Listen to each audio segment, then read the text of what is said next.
Today, we're diving into two chilling cave diving incidents that took a terrifying turn. The second story in particular is deeply unsettling. It involves victims trapped in a narrow crawl space, effectively buried alive.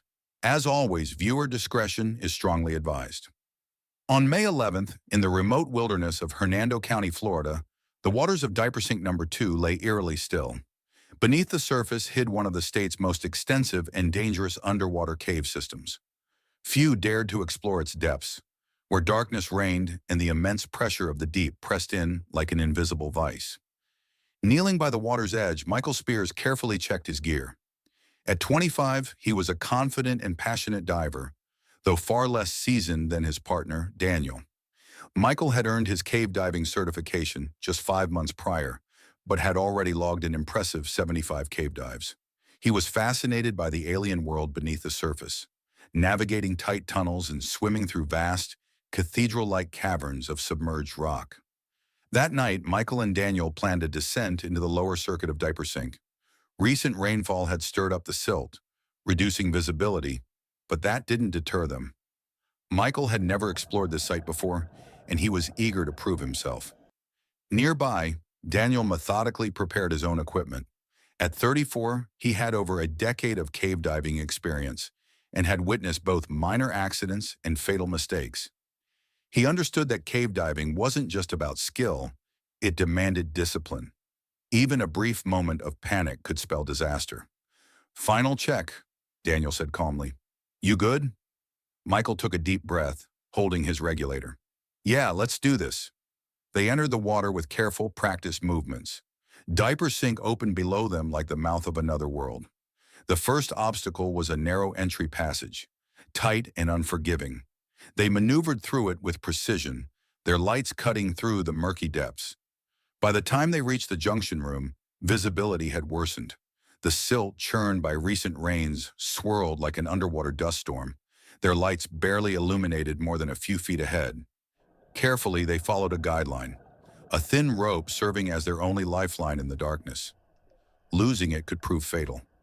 As they reached the upper circuit, the water cleared slightly, revealing massive rock formations. They adjusted their buoyancy, aligned themselves, and exchanged the universal OK hand signal. Michael responded with confidence. Then they began their descent into the lower circuit, pushing deeper into the cave. At depths beyond 200 feet, the crushing pressure became more intense. Every breath required effort, and nitrogen began to seep into their systems, dulling their senses, a condition known as nitrogen narcosis.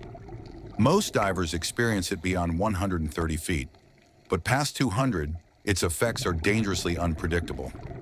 Midway through the dive, Daniel noticed something troubling. Michael had drifted slightly off the guideline. It was only a few feet at first, but he began descending faster, as if something unseen was pulling him downward. Daniel reached out to stop him, but Michael surged forward, no longer following the planned route. Was he trying to reach a personal depth milestone? Concerned, Daniel realized they were now nearing 250 feet, where the cave's pressure became brutal. Soon they'd need to loop back toward the junction room and pass through the silt-filled zone again. Then everything changed. As they neared the junction, a thick cloud of suspended sediment engulfed them. Visibility dropped to zero. Michael reached for the guideline. Missed. Tried again. Missed. Panic began to rise. Disoriented, he turned the wrong way, deeper into the cave rather than toward the exit. As Daniel passed into the cloudy water, he lost all visual contact with Michael. He was gone. Meanwhile, Michael was fighting to stay alive. His heart pounded as he spun in the darkness, searching for light, a rope, anything familiar. The cave seemed to close in around him. Then he spotted a guideline in the distance and swam toward it, unaware it was the wrong line. He had entered the downstream ballroom, an isolated dead-end chamber deep within the system. Now his body was under extreme strain. The deeper he went, the more difficult breathing became. Carbon dioxide built up in his bloodstream, the result of physical exertion at depth. His regulator delivered air, but couldn't prevent the mounting blackout creeping into his vision, a silent killer known as a depth-induced blackout. Then came the final mistake. His buoyancy failed. Slowly, his body pitched forward, sinking deeper. Darkness overtook him before he ever reached the bottom. Meanwhile, Daniel had begun his ascent. His lungs burned as he moved through necessary decompression stops, pauses at set depths to safely allow nitrogen to leave his bloodstream and avoid a condition known as decompression sickness, or the bends. This condition occurs when a diver surfaces too quickly, causing nitrogen absorbed under pressure to form dangerous bubbles in the blood and tissues. The symptoms can vary from joint pain and dizziness to paralysis or even death in severe cases. To prevent this, divers stop at specific depths during ascent, giving the nitrogen time to safely escape. If a diver is affected, treatment involves oxygen therapy or time in a hyperbaric chamber to simulate a slower, controlled ascent. As Daniel paused at his final stop, he scanned the basin below. There was still no sign of Michael. By the time Daniel surfaced, other divers had already gathered at the site. A recovery mission was quickly organized. The following morning, a team of elite cave divers assembled for what would be a challenging and dangerous search operation. The conditions inside Diaper Sink were extreme. Poor visibility, narrow passages, and crushing depth made for a high-risk dive. The team was composed of recovery specialists, decompression experts, and surface support personnel, each playing a crucial role in the mission. 3 dive teams were deployed. The first entered the water and carefully followed the main guideline to the junction room. From there, they descended into the lower circuit, moving deliberately to avoid disturbing the fragile silt that could instantly cloud their visibility. As they reached deeper sections of the cave, the water grew colder and the pressure more intense. At designated depths, they switched to a specialized gas mix for deep diving. Their dive computers tracked every critical stat: depth, gas consumption, and decompression time. Hours passed as the team systematically explored the cave. Finally, at a depth of over 250 feet, one diver's light fell upon a still figure resting on the cave floor. It was Michael.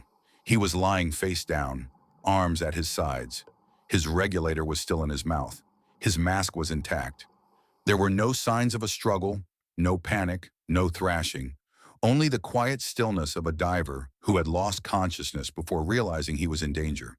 His oxygen tank was still half full. It had taken hours to locate him, though most already feared what the outcome would be. Still, confirmation hit hard. Michael was gone. The dive team secured his body and began the long, careful journey back to the surface. The diving community mourned. Michael had been young, talented, and passionate, perhaps too driven for his experience level. Those who knew him described a man eager to test his limits and stand beside the veterans he admired. Experts reviewing the tragedy concluded that a combination of nitrogen narcosis and depth-induced blackout, compounded by CO2 buildup from overexertion, likely led to his disorientation. The critical mistake had been losing the guideline. Had he used a mixed gas setup like trimix, oxygen, nitrogen, and helium, the narcosis effects might have been mitigated. But Michael had relied on compressed air, which becomes dangerously narcotic beyond certain depths. In the end, it wasn't a single mistake that cost him his life, but a series of small, deadly missteps, compounded by the unforgiving nature of the deep. Diaper Sink had claimed another soul. Its secrets, once again, remained hidden beneath the surface. Now for the second story. This next tale is deeply unsettling. A group of experienced cavers ventured into unknown territory, only to find themselves trapped in a situation they never imagined. On August to insert date, a team of veteran cave explorers prepared for another day inside a newly uncovered cave system in Tennessee. The cave had already revealed hints of untapped mysteries, and they were eager to explore further. Among the team were Rogers, Jack, Gerald, Fico, and Alan. The previous day, they'd spent hours clearing debris to open a tight crawl space deep within the cave. Today, they were determined to push forward, hoping to find untouched tunnels and chambers. To them, cave exploration wasn't just a hobby, it was an obsession. Crawling through the Earth's hidden arteries, maneuvering through suffocatingly tight corridors, and discovering areas never seen by another human being fueled their passion. But they also understood the risks. Caves are unpredictable, and the looming threat of collapse is ever present, especially in a place like Herobucket Horror Hole. The entrance was nothing more than a narrow gap in a wooded hillside. easily missed by the untrained eye. But for this team, it was a portal to discovery. Equipped with high-powered headlamps, helmets, gloves, pads, and tools for clearing rock, they descended into the darkness with practiced efficiency. As they moved deeper, the air grew heavier with dust. When they reached the previous day's dig site, they assessed the passage they'd opened. The walls were jagged, the ceiling low, and loose rocks still littered the ground. It wasn't ideal, but it was navigable. Then came the new tunnel. They had discovered it just before wrapping up the day prior. It angled downward and was barely wide enough for one person to crawl through. Years of experience told them that while the passage was tight, it wasn't dangerous. No one expected it to become a death trap. Jack volunteered to go first. He turned onto his left shoulder and began inching into the crawl space. The passage was narrow, barely 2 feet tall, but still manageable. The tunnel was barely wide enough for Jack to crawl through on his stomach. Flattening his body as much as possible, he inched forward, scraping his chest along the rough limestone floor and pushing off with his feet. Each breath felt compressed, like the cave itself was squeezing the air from his lungs. Rogers followed close behind, shifting into the same position, lying on his right shoulder. The passage was too narrow for normal movement, so he dragged himself with his left arm, using his boots to press against the cave walls for traction. The deeper they went, the tighter the space became. Ahead, Jack came to a stop. The path was blocked. Loose rocks had collapsed into the passage overnight, forming a dense barricade of jagged debris. Disappointed, he told Rogers they'd need to break through to continue. Rogers reached for the tool strapped to his belt, struggling to twist his arm in the tight space. Wincing, he finally gripped the handle and passed it forward. Jack began chipping away at the blockage, sending clouds of fine dust drifting back toward Rogers. The air thickened, and coughing fits followed as debris coated their throats, but they were too focused to notice what they were triggering. Then, without warning, a deep, gut-wrenching crack echoed through the tunnel.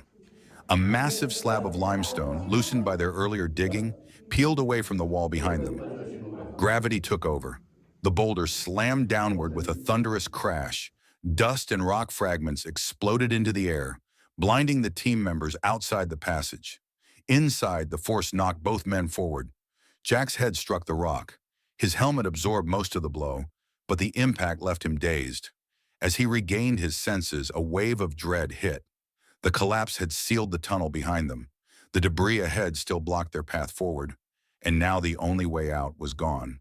For a long second, no one moved. Then came the realization they were trapped. Miraculously, Rogers had avoided being crushed. The falling slab had shoved him forward just in time, missing him by inches. Had he been slightly farther back, he might have been pinned and killed instantly.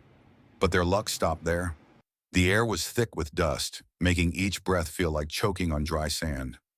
Anxiety set in quickly. Rogers tried to push against the stone, but there was no room to move. His heartbeat thundered in his ears. Jack tried to shift his position, but the cave walls pressed in from all sides. Their breathing grew rapid and uneven. Claustrophobia took hold.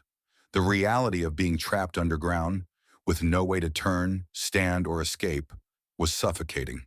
Panic clawed at the edges of their minds. But they knew. Panic was the enemy. In tight spaces, fear consumes oxygen faster than anything else. So they calmed themselves, told each other they'd get out, reminded themselves their teammates were out there, and they'd never be left behind.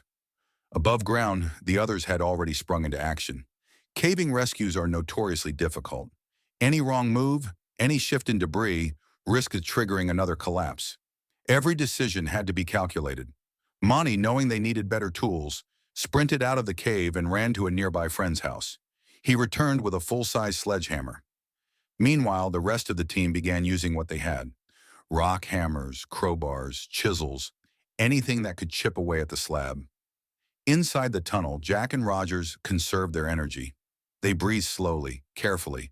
Moving too much might dislodge more unstable rock above them. They lay still, listening to the muffled sound of their friends chipping away at the stone wall that held them captive. Progress was slow. The confined space allowed only 1 or 2 people to work at a time. Every strike of the sledgehammer echoed like a drumbeat. Sweat mixed with cave dust. Fatigue set in quickly, but they pressed on. They had to. Each blow sent shock waves through the limestone, opening small fractures. But the slab refused to give, and every vibration threatened to bring down more of the cave. It was a delicate balance. Apply enough force to break the slab, but not so much that the ceiling came with it. Hours passed. Outside, the sun had dipped below the horizon, but inside, time didn't exist. The only light came from the steady beams of headlamps. Finally, after nearly 4 grueling hours, Fico delivered the strike that changed everything. A deep fracture split the slab. With one last push, the team broke it apart into smaller chunks, clearing enough space for Jack to wiggle through. The moment he emerged, he collapsed, exhausted, shaken, but alive. Relief washed over the group. They had done it. As the dust settled, the reality of how close they'd come to disaster began to sink in. They realized that newly opened tunnels, those virgin passages, were often the most dangerous. Digging through debris can reveal the hidden unknowns beneath the surface, but it also weakens everything around it. For Rogers and Jack, the experience left them with a newfound respect for the unpredictable, merciless world beneath the earth. One wrong move underground can turn discovery into catastrophe.